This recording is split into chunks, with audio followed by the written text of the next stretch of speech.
fun. Merry Christmas, everybody. Now to CBS. This is the CBS Evening News. Dan Rattle reporting. Good evening and Merry Christmas. Lynette Squeaky Fromm is loose this Christmas Eve, still missing without a trace. The follower of the homicidal helter-skelter cult of Charles Manson is missing from a West Virginia prison since yesterday. She's been serving a life term for trying to kill President Ford 12 years ago. Rita Braver has the latest on the search for Squeaky Fromm. Federal officials are still puzzling over how Lynette Squeaky Fromm got away.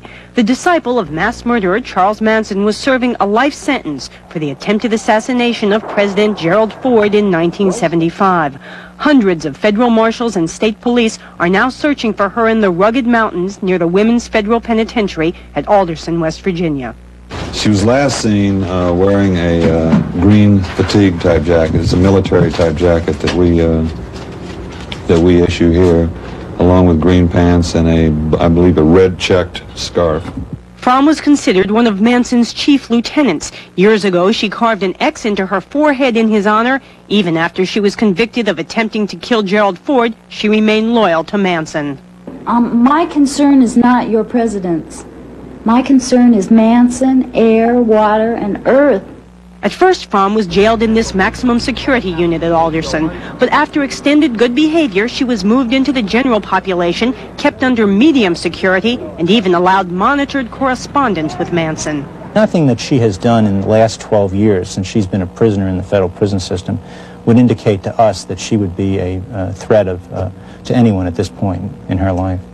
But prosecutors familiar with the Manson family disagree. There's no question in my mind that she's extremely dangerous, and from reading her correspondence with Manson over the years, even when she's been in prison, there is no indication that she's changed over the years. So I think she's very dangerous. She's willing to do not only what Manson wants her to do, but what she thinks Manson wants her to do. The Secret Service says its agents are on alert tonight. Federal prison officials say that if and when they find Squeaky Fromm, she'll go back to maximum security, and her expected release date in the year 2005 is now highly unlikely. Rita Braver, CBS News, Washington. It is a bittersweet Christmas for the family of American Terry Anderson. The bitter part is that Anderson remains tonight the longest held hostage in Lebanon. The sweet part, if you can call it that, is that the Islamic Jihad terrorists released a Christmas message from their prisoner. The crude videotape is the first look at Anderson in almost 16 months.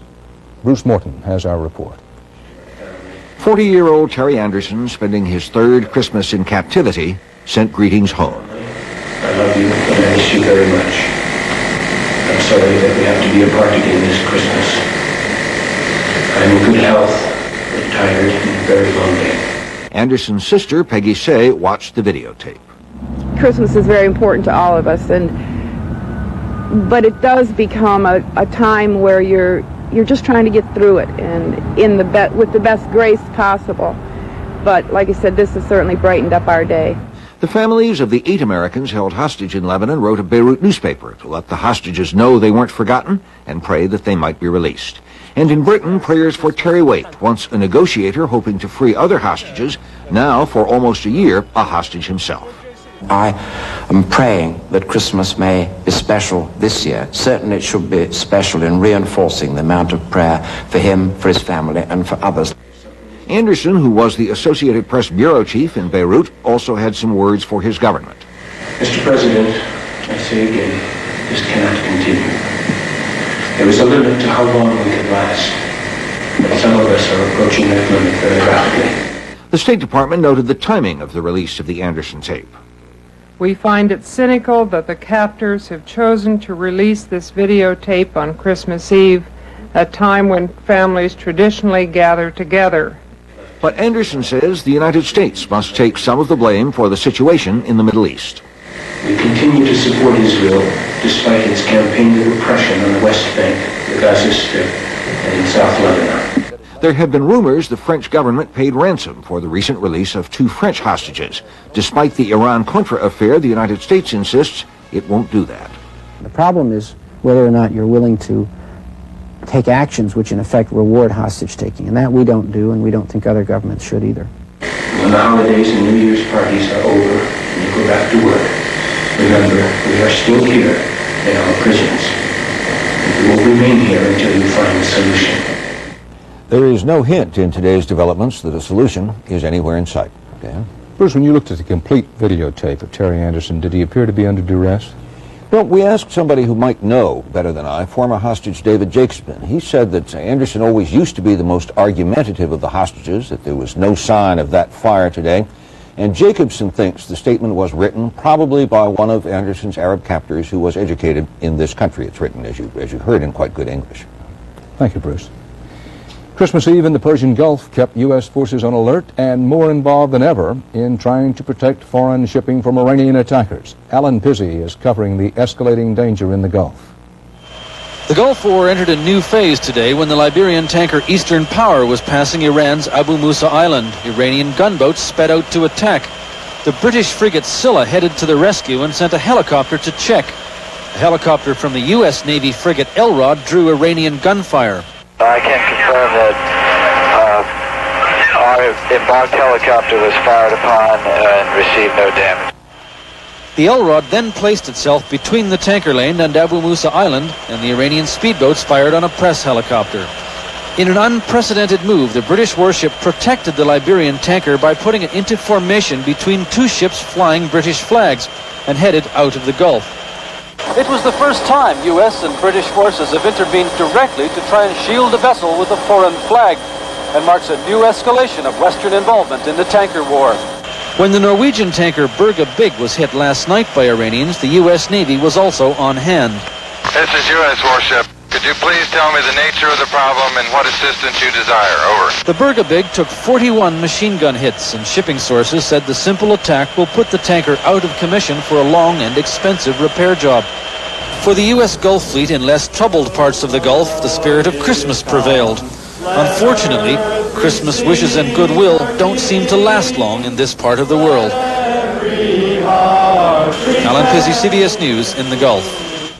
And still to come on tonight's CBS Evening News, Bob Simon on a tense Christmas Eve in the Holy Land, and David Browning on America's favorite holiday movie and how it came to be a Christmas present from its director to all of us.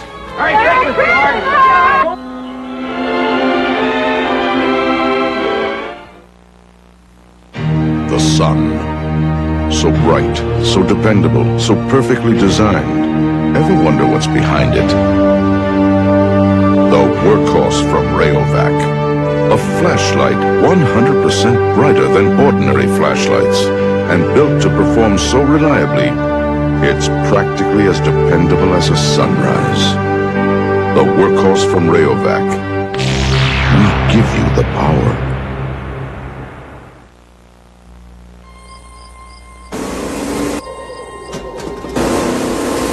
Mustang GT, for people who want more out of life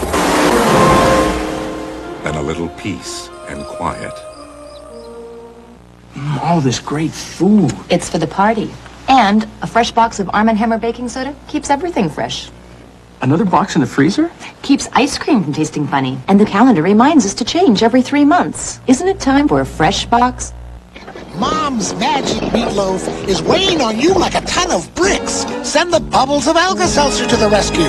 Because speed is what you need to lift the heaviness off your stomach and relieve your pounding headache fast. Alka-Seltzer to the rescue. Christmas, marked by Santa's, holly, and the welcome presence of Alka-Seltzer.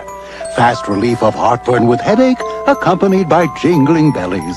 Alka-Seltzer, the other holiday tradition. Pope John Paul tonight proclaimed the joy of the birth of Jesus as he celebrated Christmas Eve midnight Mass in St. Peter's Basilica. More than 25,000 worshippers were seated before the marble altar. Tomorrow, John Paul delivers his traditional Christmas message to the city of Rome and to the world. It was a somber Christmas Eve in Bethlehem on the occupied West Bank. There was a steady downpour, and Israeli troops outnumbered the pilgrims. Bob Simon was there. Rain is what the Israelis got for Christmas. They'd been praying for it for weeks. For the first time in 2 weeks, nobody got hurt today. There were just some small fires flickering, a few wet rocks in the road, vestiges of violence. In Manger Square, an Israeli police band offered hallelujah, but there was no one to receive. It was Christmas in Bethlehem, and almost nobody came, except those in uniform, prelates and soldiers, the church and the state. Many didn't come because of the unrest. Others couldn't. How many arrests have you made in the Central Command over the last 48 hours? A few hundreds. A few hundred. You think you've got the ringleaders, the troublemakers? We got some of them, and we will get more. The Latin Patriarch of Jerusalem made his annual pilgrimage to St. Catherine's, the church adjoining the Grotto of the Nativity. In nearby Beit Jala, Roman Catholics celebrated Mass.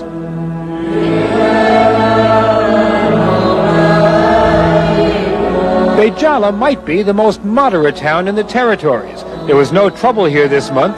There's been no trouble here in the 20 years of the occupation. But Beit Jala is not at peace. It's not a Christmas. We don't have a Christmas these days. It's very, very sad the Christmas we have, yes. Christmas may not be the same this year, but there is a Christmas message here somewhere. Beit Jala is on a hilltop next to Bethlehem. If Gaza is Muslim and poor, Beit Jala is Christian and prosperous. But Palestinians here say that doesn't make any difference anymore. There is no more difference. We are the same. All of us, we are the same. That's what's happened here in the weeks before Christmas. People who the Israelis divided up and called different names, West Bankers, Gazans, Israeli Arabs, are saying, call us what we are, Palestinians. This is an expression of full solidarity throughout the Holy Land between the Palestinian people, which nobody within his mind can really overlook or underestimate. Midnight Mass in Bethlehem, in a church on the very site where, according to tradition, the Prince of Peace was born. Bob Simon, CBS News, Bethlehem. Jewish groups in this country lobbied President Reagan and his administration today in defense of Israel's tough tactics in the occupied territories. Eric Ingberg has that story. The Reagan administration's criticism of tough Israeli action against rioters drew flack today from American Jewish groups who took their complaint to the State Department. These are violent protesters. They are not college campus protesters. They come with Molotov cocktails and gasoline bombs. No minds were changed. The U.S. remains opposed to Israel's use of harsh security measures. It was a valuable exchange. We're glad to have their views. We continue to work on these problems. The images from Gaza have shown Israelis battling Palestinians, but those are only two sides of a multi-sided tinderbox. Palestinian desperation grew when the last meeting of Arab leaders, who normally champion their cause, gave them short shrift. The Amman Summit and the Washington Summit and the other major meetings of world leaders show very little interest in the problems of the Palestinians, then that violence tends to be exaggerated. Gaza was lost to the Israelis by Egypt in the 1967 war. The West Bank was lost by Jordan. Every effort to settle the fate of the residents has failed. Everybody wants the land, but nobody wants the people that come with it. Egypt, with its own economic problems, has no interest in reclaiming the Gazans. Jordan's King Hussein sees the fervidly nationalist Palestinians as a threat to his own power. Result, deadlock. Hussein has never felt that he has had the strength to be the actor that the Israelis and the world have always wanted him to be. Analysts say if there is any benefit from the recent violence, it may be that Hussein, worried that he is losing power in the region, will see a need to move now to break the negotiating logjam. Eric Engberg, CBS News, Washington. King Hussein said today his government will pay monthly pensions to families of the Palestinians killed by Israeli troops during the recent protests. The government called the victims, and I quote now, martyrs who fought for their freedom, unquote. New details today about the worst disaster at sea this century. Investigators now say the captain and two top mates of the Philippines ferry that collided with the tanker and sank Sunday night apparently were not on the bridge. The captain reportedly went to his cabin to watch a video. The two top mates went off to drink a beer. They left an apprentice in charge. The accident that night killed at least 1,600 people. Confirmation from the Pentagon today, starting in June, all U.S. military recruits will be tested for drug use before they're sworn into service. This little notice provision was included in a military spending bill President Reagan signed December 4th. Some Defense Department officials opposed the new drug testing as unneeded and expensive considering they already have other drug testing programs underway.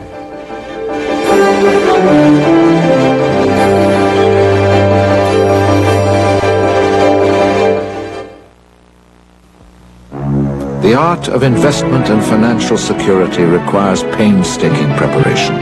Bold strokes influenced by a mastery of expertise, creative approaches to annuities and mutual funds, innovative forms of insurance, and comprehensive health services. As one of the strongest diversified financial experts, we have the capabilities to turn the business of investment into an art. The Travelers. You're better off under the umbrella. See these ordinary red stickers? Well, they're red, but ordinary? No. See, Publishers Clearinghouse is announcing the winning number that could win you $10 million on January 29th. Now, no one else is going to tell you this, but these stickers could mean a whole other $1 million if you hurry.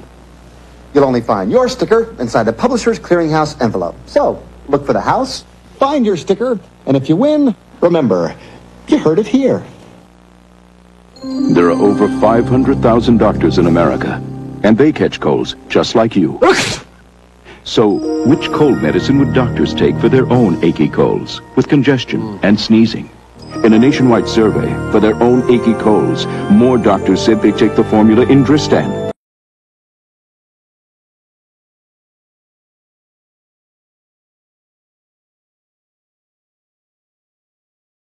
Would take tablets or caplets.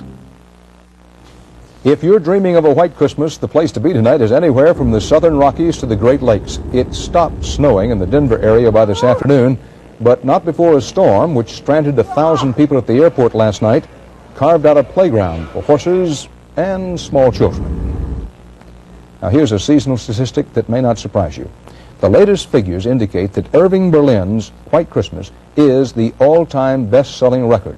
Almost 171 million copies sold in North America since that song was written in 1942. And now, a Christmas Eve story about a Christmas story that's become a national classic. David Browning tells us about it.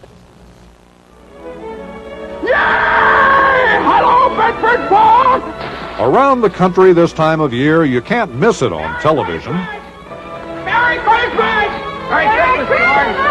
Merry Christmas, George! It's a staple at the video stores. Merry Christmas, Daddy! Kids! You can even see it on airplanes. Merry Christmas, Mr. Potter! Happy New Year to you! In jail! It is director Frank Capra's sentimental four-hanky classic, It's a Wonderful Life.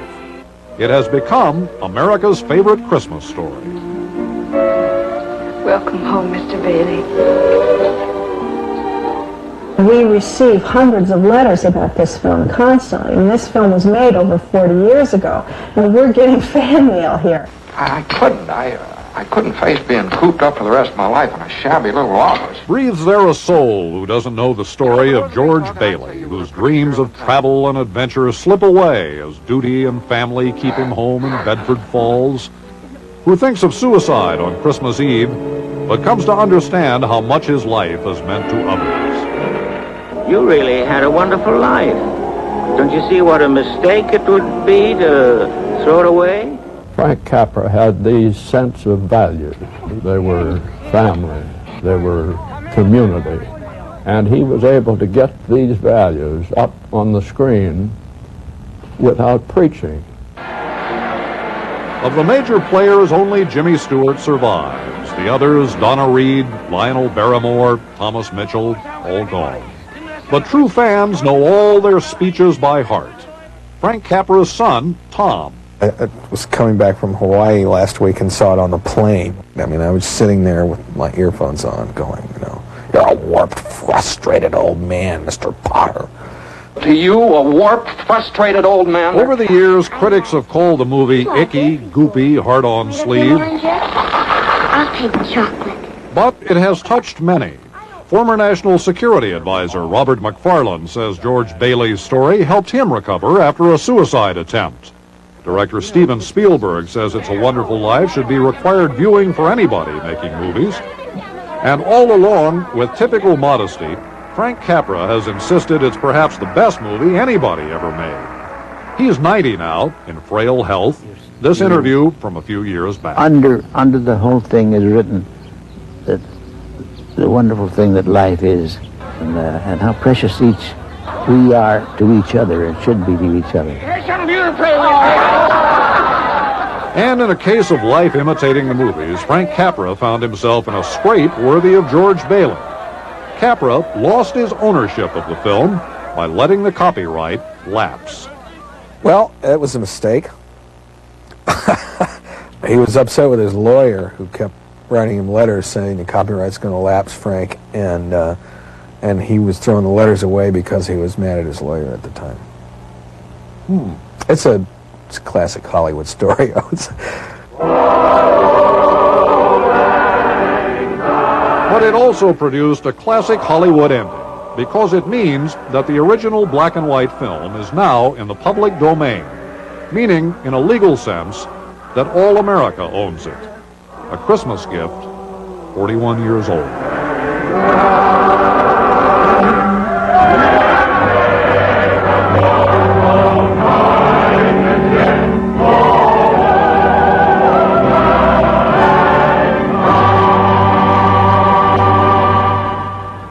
And that's tonight's CBS Evening News.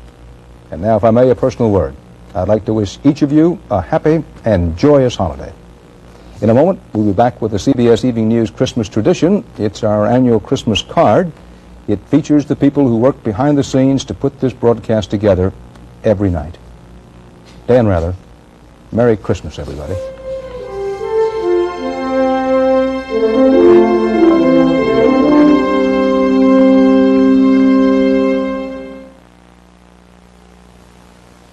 GM meets your challenge now. If you ask me to dish out my hard-earned money on a new car, then you better show me some real quality that's priced right. GM meets your challenge with outstanding quality and great values, backed by the strongest warranty in GM history. What about price? Most popular GM cars and trucks equipped the way you want are priced lower in 1988. And right now you can more than double your savings on option packages on some of our best-selling cars. That's leadership. That's GM.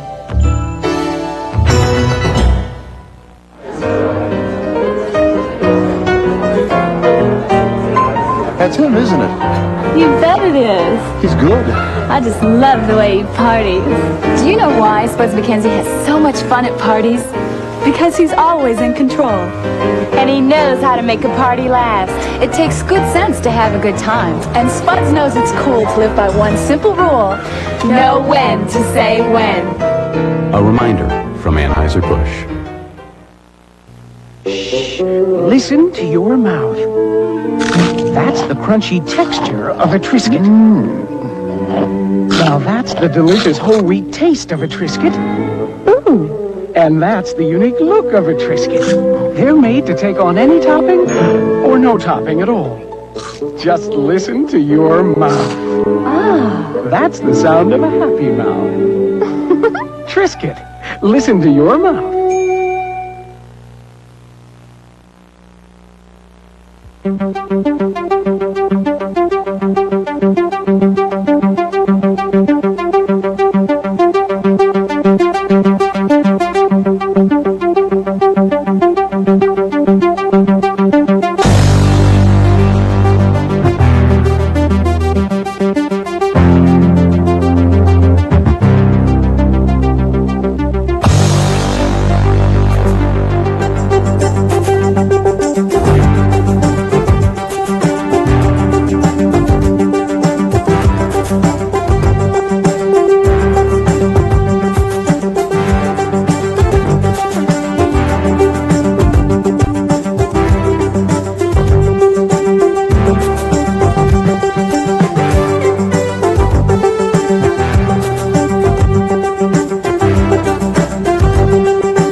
Help you? Pull her up.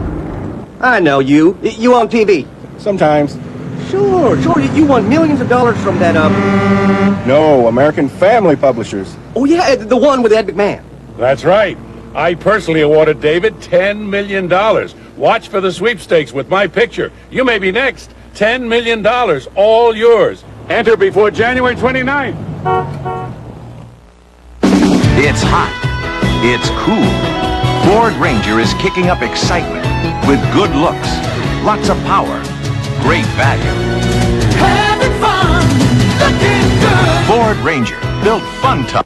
U.S. Ski Team member Felix McGrath talks about Alka-Seltzer Plus cold medicine. It's such a relief to be able to go out on the hill and to not have to worry about a runny nose, being congested, having aches and pains. Alka-Seltzer Plus cold medicine really works. Every day I miss training is taking away a level of performance. As an athlete, you're always on the edge of getting sick. Alka-Seltzer Plus, fast, effective relief for tough winter colds. It's been excellent for me. Try new Alka-Seltzer Plus nighttime cold medicine to relieve your cold at night.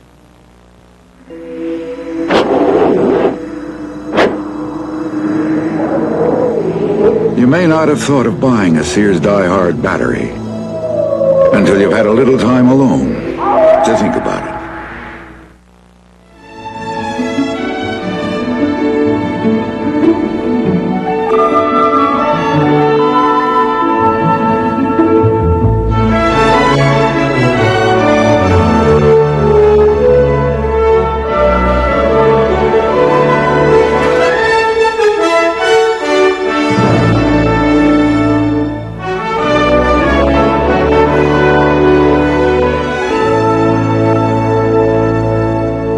I'm Kathleen Sullivan. And I'm Harry Smith. All of us at CBS This Morning would like to wish you a happy holiday and a healthy and wonderful new year. Season's greetings. This is CBS. On